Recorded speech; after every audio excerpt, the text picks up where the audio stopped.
Welcome to the Strategic Coaches Moment. I had someone reach out to me recently about one of my YouTube channels. What stood out to me wasn't the outreach itself, it was the diagnosis behind it. They pointed out that the channel had low views and a small number of subscribers and offered to help fix it.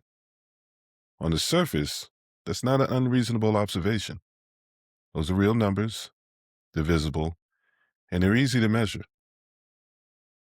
But there were two different interpretations happening at the same time. They saw a problem. I saw a system. Because those numbers weren't an accident. They were a byproduct of how the channel was designed to function.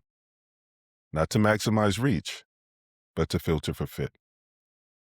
And that distinction doesn't show up in the metrics themselves. You only see it if you know what to look for.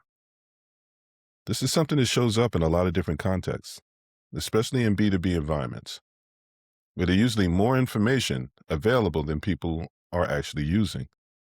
LinkedIn profiles, websites, content, positioning. In many cases, the diagnosis is already there. It's just not being read. In B2C environments, it's a little different.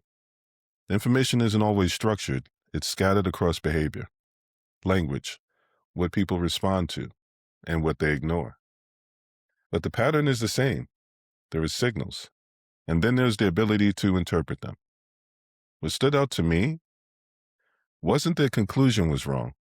It was how quickly it was reached. No questions, no context, no attempt to understand what the channel was meant to do. Just visible metrics and a solution attached to fix it. And that's the part that tends to get missed. Having access to information isn't the same as knowing how to use it.